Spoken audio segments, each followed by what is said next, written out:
Within 30 seconds, a British mortar team had ranged the position.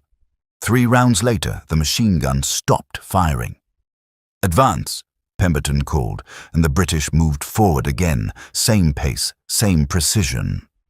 Morrison's squad followed, trying to match the British rhythm. It felt unnatural.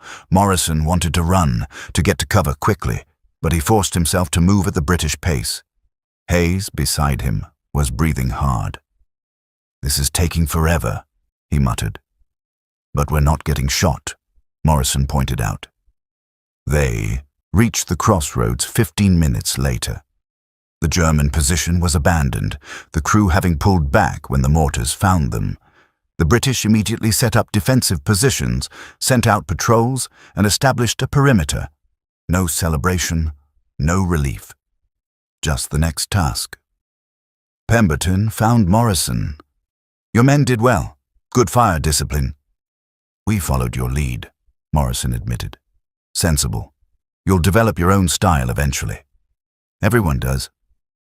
Pemberton pulled out a cigarette case, actual silver engraved, and offered one to Morrison. "The key is staying alive long enough to develop that style." Morrison took the cigarette. "Is it always like this for you? This controlled?" "Good Lord, no. Sometimes it's complete chaos, but you try to maintain structure anyway. Gives the men something to hold on to." Pemberton lit both their cigarettes. "You chaps came across at Omaha, yes?" "Yes, sir. Heard it was rather rough, worse than ours." "It was bad," Morrison said, and didn't elaborate. Pemberton nodded, didn't push. "Well, you're here now. That's what matters." He checked his watch. Morrison noticed it was a pocket watch, not a wristwatch. "We're holding this position until dark, then pushing forward another mile. Your lieutenant's coordinating with my second in command. Get your men fed and rested." Morrison saluted. The British returned salutes differently, he noticed, more casual, almost a wave, and went back to his squad. They'd found a shell crater and were sharing rations. Hayes had acquired a British ration tin from somewhere and was examining it with scientific interest. "It's got tea in it," Hayes announced. "The ration has tea, not coffee. Tea." "Of course it does," Chen said. "Probably has crumpets too." "What's a crumpet?" "I don't know. Something British." Morrison sat down, pulled out his own rations. The British soldiers nearby were eating their own meals, talking quietly among themselves. Their conversation was different from American banter, more understated, full of dry humor and references Morrison didn't understand. One of them was reading a book, actually reading, while eating. Morrison couldn't imagine being calm enough to read in a combat zone. A British private noticed Morrison watching and came over, holding his ration tin. "Fancy a swap? I'll trade you my tinned beef for your—" "What is that?" "Spam," Morrison said. "Spam," the British soldier repeated, as if tasting the word.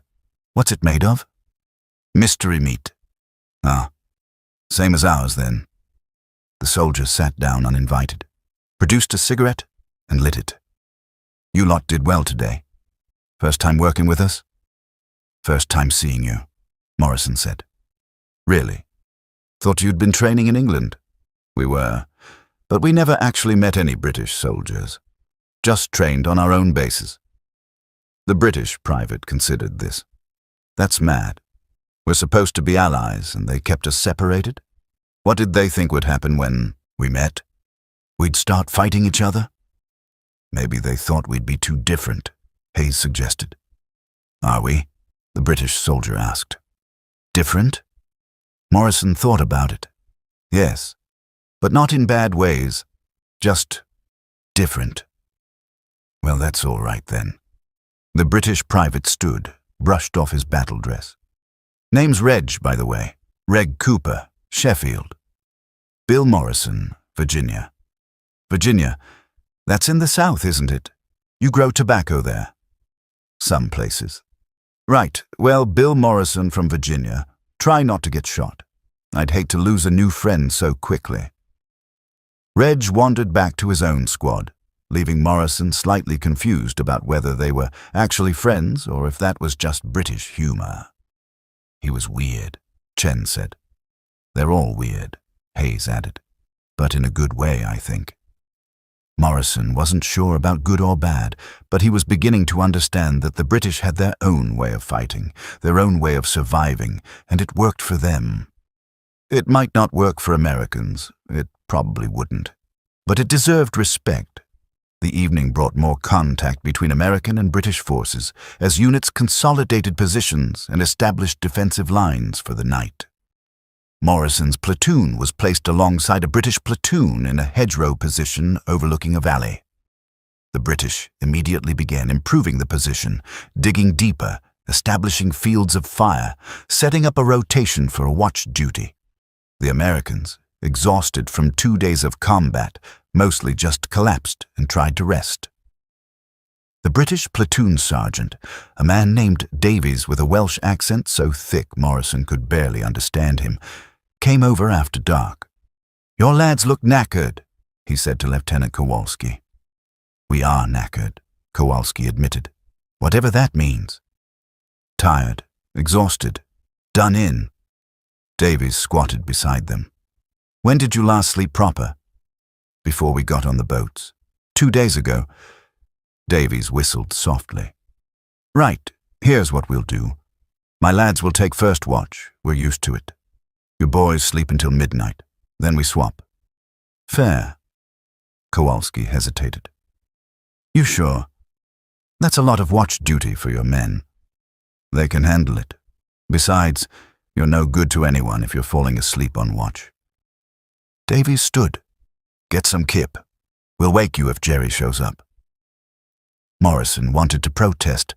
It felt wrong, letting the British pull their weight, but he was too tired to argue. He found a spot against the hedgerow, wrapped his jacket around himself, and was asleep within minutes. He woke to someone shaking his shoulder. It was still dark. Reg Cooper was crouched beside him. "Midnight, your watch." Morrison sat up, groggy. "Anything happen?" "Quiet as church. Jerry's probably as tired as you lot." Reg handed him a canteen. "Tea, still hot. Well, warmish." Morrison drank. The tea was sweet this time, with condensed milk. It cut through the fog in his head. "Thanks. No worries. Your mate's on. Watch at that gap there." Reg pointed to Hayes's position. "We've got the left flank covered. Anything moves in that valley, we'll see it." He started to leave, then turned back. "Oh, and Morrison, your snoring could wake the dead. Might want to work on that." Morrison spent his watch studying the British positions. Even in darkness, even with half the platoon asleep, they maintained discipline. The sentries stayed alert, moved regularly to avoid falling asleep, communicated with hand signals. When Davies made his rounds, he stopped to talk quietly with each sentry, checking not just their alertness, but their state of mind. The British were already up, brewing tea, cleaning weapons, preparing for the day. The Americans struggled awake, stiff and sore. Morrison noticed the difference in morning routines. The Americans were informal, chaotic, everyone doing their own thing, grabbing food when they could, checking weapons haphazardly. The British were structured. Tea first, always tea first, then weapons maintenance, then breakfast, then equipment check. It was the same every morning, Davies explained. Routine kept you sane. "Don't you ever just want to sleep in?" Chen asked, watching the British go through their morning ritual. "Sleep in and get killed," Davies said cheerfully. "Jerry loves a lazy morning. Attacks at dawn, he does. Every time. So we're up before dawn, ready for him. Disappoints him terribly." The day brought new challenges and new observations. Morrison's platoon was attached to a British company for a clearing operation through a series of farms. The British captain, different from Pemberton, this one named Ashford, briefed them on the plan. It was complex, involving multiple phases, precise timing, and careful coordination. The Americans were used to simpler plans. Go there, take that, Hold it. The British approach was more elaborate. Is it always this complicated? Kowalski asked. This is simple, Ashford said. You should see a proper set-piece attack. Pages of orders, dozens of units, artillery timetables down to the minute. He saw Kowalski's expression. Don't worry. You'll get used to it. Or you'll develop your own style. Americans usually do. The operation began at 800 hours. The British moved through the farms with methodical precision, clearing each building, checking each field, moving in bounds. The Americans, assigned to the right flank, tried to match the pace but kept wanting to move faster. Morrison found himself constantly having to slow his squad down, match the British rhythm. Why are we going so slow? Hayes complained. We could be done by now. Because they want to be alive when they're done, Morrison said. Watch them, they don't take chances. It was true. The British assumed every building was defended, every hedgerow held in an ambush, every gate was booby-trapped. They checked everything, cleared everything, secured everything before moving on. It was slow, but by the time they'd cleared the farms, they'd found 3 German positions that would have caught a faster-moving force by surprise. During a break, Morrison talked with a British lieutenant named Thornton, a young officer who'd been at Dunkirk as a private and worked his way up through the ranks. How do you stay patient? Morrison asked. How do you move this slow without going crazy? Thornton smiled. It's not slow to us. It's thorough. There's a difference. He lit a cigarette. In 1940, we moved fast, tried to match the Germans' pace, got our arses handed to us at Dunkirk. After that, we learned. You can't out-German the Germans at Blitzkrieg, but you can be more careful, more methodical, more professional. That's our advantage now. Doesn't it frustrate you, being so careful? Frustration gets you killed, Thornton said. Patience keeps you alive.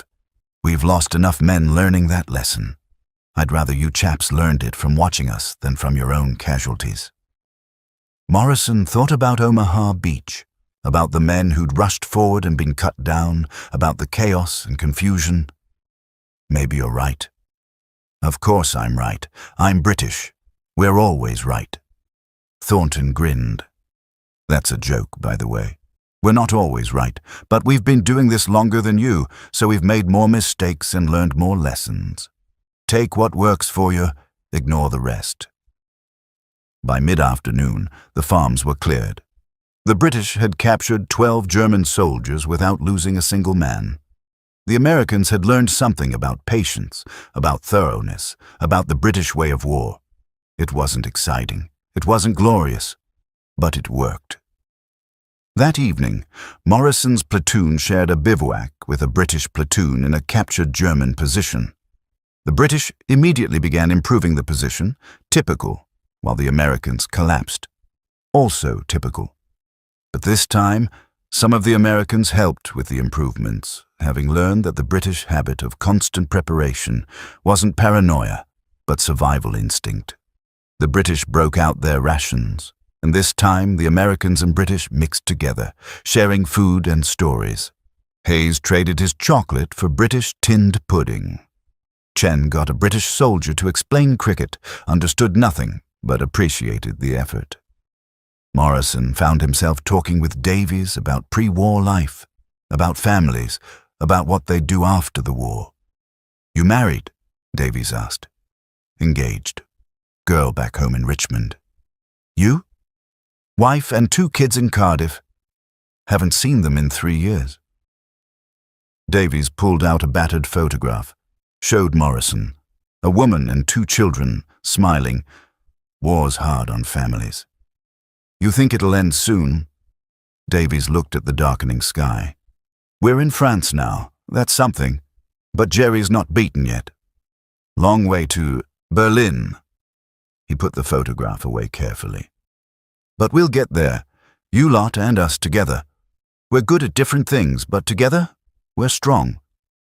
What are we good at? Morrison asked. You? Aggression, speed, firepower. You hit hard and fast. We're good at holding, at defending, at the slow grind. Different strengths. Davies smiled. Means Jerry has to deal with both styles. Keeps him confused. A British soldier started singing, some music hall song Morrison didn't recognize, and others joined in. The Americans listened, bemused by the lyrics about a lady from Brighton and her unfortunate choice of hate. Then Hayes started singing something American, and the British listened with equal bemusement. Neither group understood the other's songs, but somehow it didn't matter. Reg Cooper came over, sat down beside Morrison. "You lot are all right," he said. "Bit loud, bit chaotic, but all right." "You're not so bad yourselves," Morrison said. "Bit too fond of tea, bit too calm under fire, but not bad." "Too calm under fire, is there such a thing?" "When you're brewing tea while someone's shooting at you, yeah, there's such a thing." Reg laughed. "Fair point, but the tea helps, I'm telling you. Keeps you human. Reminds you there's a world beyond the war." He pulled out his cigarettes, offered one to Morrison. "You know what I think? I think you Yanks will win this war for us. You've got the numbers, the equipment, the spirit, but I think we'll teach you how to survive it." "Fair trade." Morrison took the cigarette, let Reg light it. "Fair trade," he agreed. The next morning brought orders to move out. The British were heading east toward Caen, the Americans west toward Cherbourg. The alliance was splitting up, each force moving to its own objectives. Morrison's platoon lined up to move out, and the British platoon they'd spent 2 days with came over to say goodbye. Davies shook hands with Kowalski. "Good luck, Lieutenant. Keep your head down."